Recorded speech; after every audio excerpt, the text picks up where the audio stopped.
Hi everybody, welcome back to the channel, and I thought I'd make this quick video to talk about Bitcoin.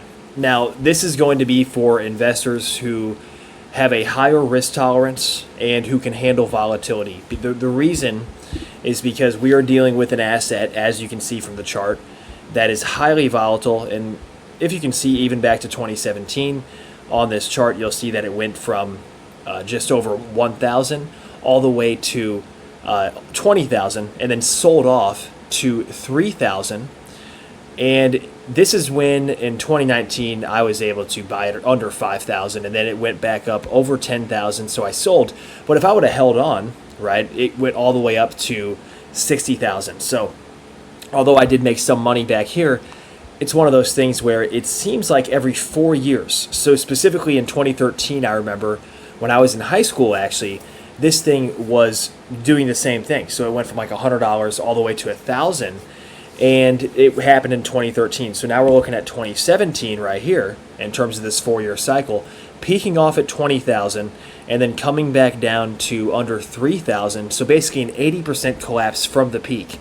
Now, once it peaked off and collapsed, it hovered around 3,000 to 4,000, came up above 10,000, and then hit 60,000. So in a very short time frame, we went from that all the way back down, from a peak of over 60,000 down to 15,000. So once again, basically a 75% collapse, at least from the peak.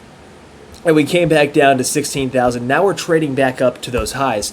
So if you're kind of noticing a pattern, you'll see here like back in 2020, when this would be the equivalent of like 2024, right? So if we're following the similar pattern, it's testing those highs again, right?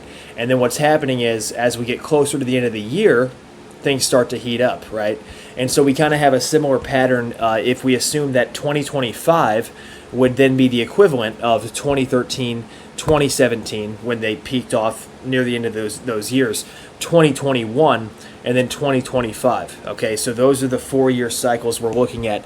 Now we're in 2024 right now, so we still have some time.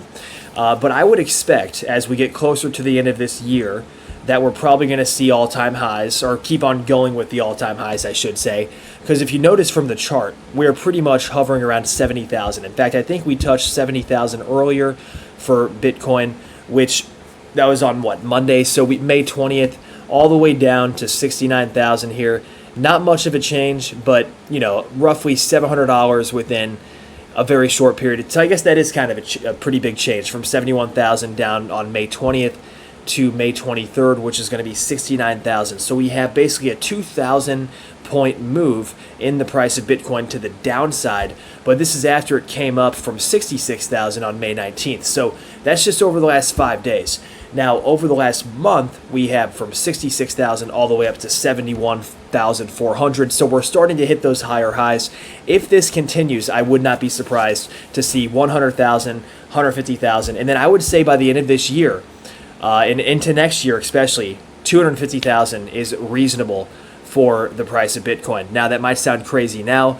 It sounded crazy when people were saying it would hit 20,000, and it happened. Now, after it hits these all-time highs, you can probably expect an additional consolidation, because if we're going to follow this 4-year cycle, assuming it continues to do so, while realizing that past performance is not necessarily indicative of future success, we can kind of look at the previous history and say, okay, perhaps it does in fact keep on going up. In fact, it perhaps could go to all-time highs once again in 2025. And if that happens, you will see another crypto super cycle where not just Bitcoin, but also Ethereum and all blockchain assets go up at the same time. So we've seen this happen before. That's why we're talking about it once again. With that being said, let me know what you think in the comments down below, and hope you guys enjoyed this video. God bless, and we'll see you in the next one. Take care.